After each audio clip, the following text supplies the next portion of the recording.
Aminu zan iya kawowa? Mai girma kakakin majalisar dokoki na jihar Katsina, mataimakin kakakin majalisar dokoki na jihar Katsina, dan majalisar dokoki na wannan karamar hukuma ta Kaita, Kwaskwaro na Buhari, sauran 'yan majalisar dokoki na jihar Katsina,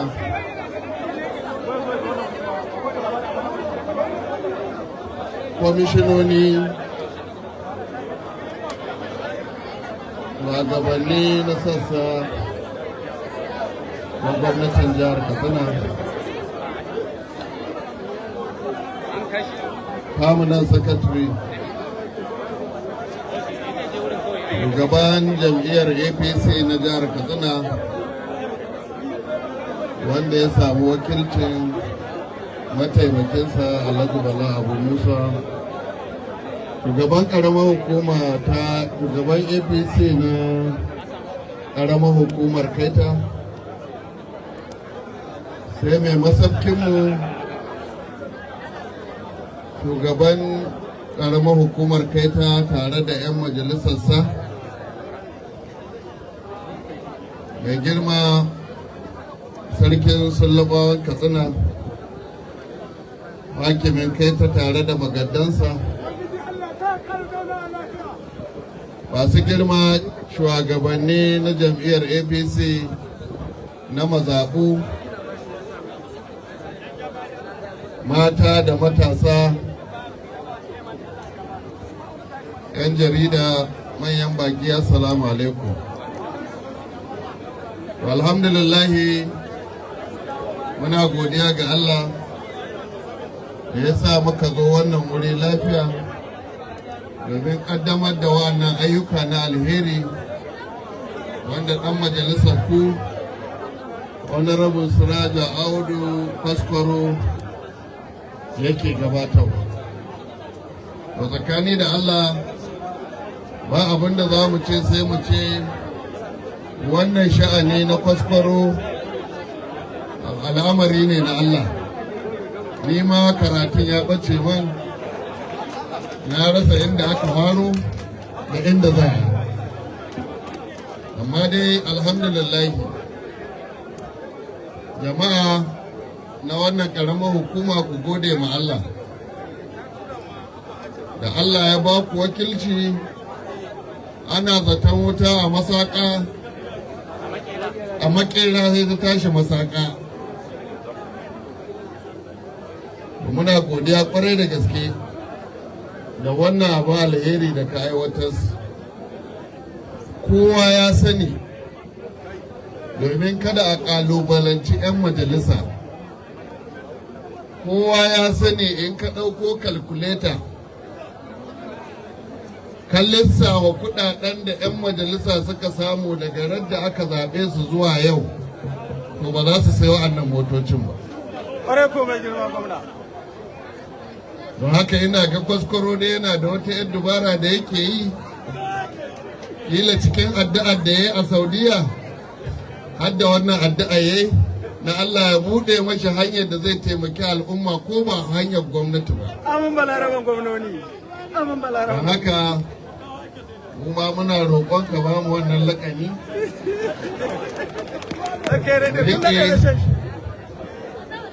Kuma ka ba 'yan uwanka wannan laƙani.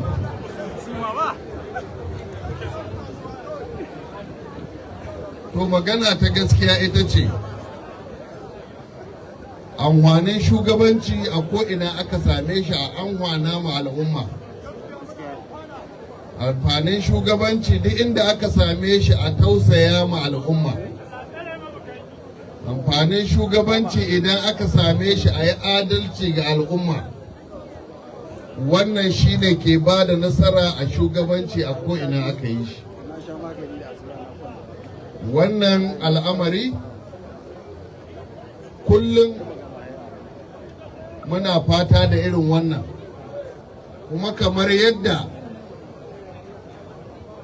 honorable Kwaskwaro ya yi muku bayani, a lokacin da muka zauna da 'yan majalisa na shaida musu cewa a riƙa wai baya, a riƙa diba al'ummar da suka zaɓe ku, domin idan zaɓe ya taho wurin wa'annan al'ummar za a koma domin a samu neman buƙatu da kuma neman samun wani abin da ake nema a siyasa. To lallai muna yaba ma 'yan majalisar dokoki na jihar Katsina, saboda dukkansu ba wanda bai je aiki na alheri gwargwadon arzikin da Allah ya bashi ba a wurin da ya fito. Kuma wannan abin da kuka yi abu ne wanda ba ne a cikin siyasar Katsina, wanda kuma mutane da talakawa da wa'anda kuke wakilta suke yaba muku. Akan shi ina roƙonku a ci gaba da haka. Idan dai shekarar farko 'yan majalisar dokoki za su yi irin wa'annan abubuwa na alheri ga al'umma, to cikin sauran shekara 3 da suka rage a wa'adin wannan gwamnati, to ina ganin Allah kaɗai ya san iyakar abin da za su aiwatar.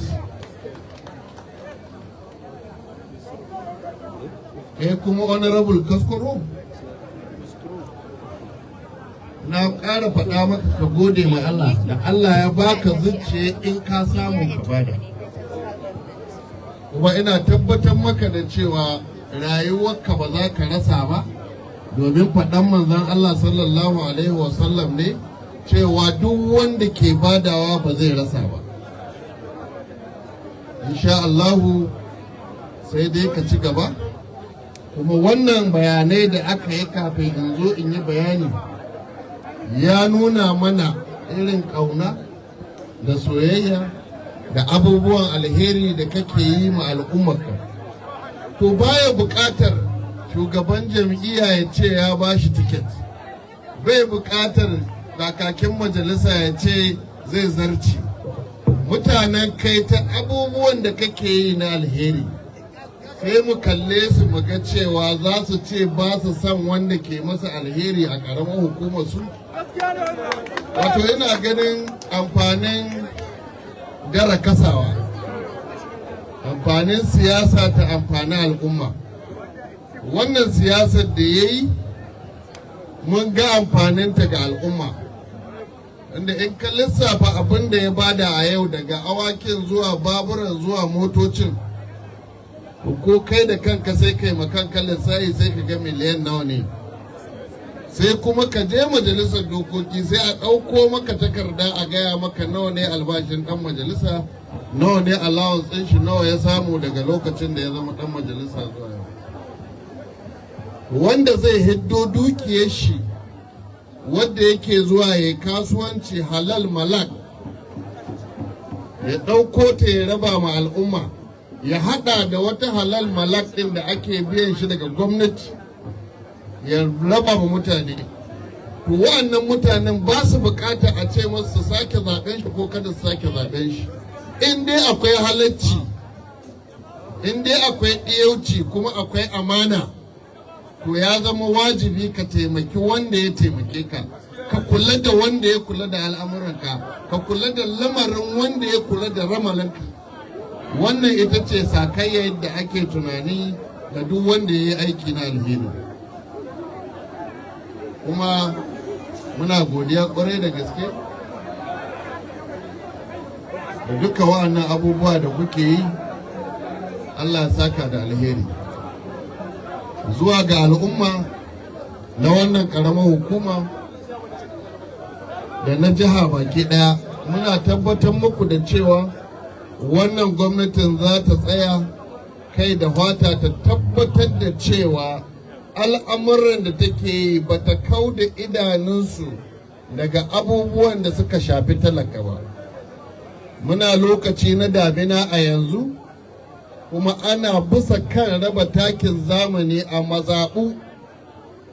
Wannan karan rabon takin da ake yi saboda ya isa ga manoma, ana yin shi a runwa-runwa ne inda ake jefa ƙuri'a. Domin abin da ake so kada abin ya gaza isa ga mutane. idan aka kai a runhukku, idan kuka bari wani ya wawashe su ko wani ya turmuje ku ko wani ya nuna zai muku zalunci, to ku kuka saida da kanku. Amma mu dai mun yi abin da za mu yi mu tabbatar da mutane su fito su kare mutuncin abin da aka ba su hana kowane mutum ya zalunce su akan abin da gwamnati ta raba ta ba su. Haƙƙin su ne, duke su ce, suna da haƙƙin su kula da ita, suna da haƙƙin su tabbatar da an yi abin da ya dace a cikinta. Wa muna kira ga al'umma na cewa mu ci gaba da addu'o'i na neman zaman lafiya a jihar mu, na cewa duk abin da ake ciki yanzu abubuwan nan na tsaro suna yin sauki, amma muna buƙatar addu'a kuma muna buƙatar al'umma su ci gaba da dagewa na ganin cewa sun haɗa kai da jami'an tsaro wajen tabbatar da an samu zaman lafiya a jihar mu ta Katsina. Wa muna kira ga iyayen ƙasa, daga hakiminmu da magaddai da masu unguwanni, a taimaka irin wannan kokari da ake na gina makarantu da azuzuwa, su tabbatar da cewa an gargaɗi mutane sun kai 'ya'yansu makaranta. Ilimin nan jama'a sai mun dage a kan shi ne mafita a gare mu a wannan ƙarni da irin wannan zamani da muke ciki. Kama yi ilimin ya ka ƙare balle baka yi shi ba. Wa jama'a mu taimaka, sarakuna, limamai, masu unguwanni, a taimaka wajen gargaɗin mutane su kai 'ya'yansu makaranta, tunda an ƙara samun wadatar azuzuwa, an sake ƙara samun wadatar sabbin makarantu domin a samu yaran mu samu ilimi ingantacce wanda za su iya yin competition da kowane irin yaro na kowane waje. Kwanan nan yaran jihar Katsina suka dawo daga ƙasar Malaysia, su suka wakilci Najeriya kuma su suka yi nasara, suka yi na ɗaya a gasar ilimi da aka yi a duniya.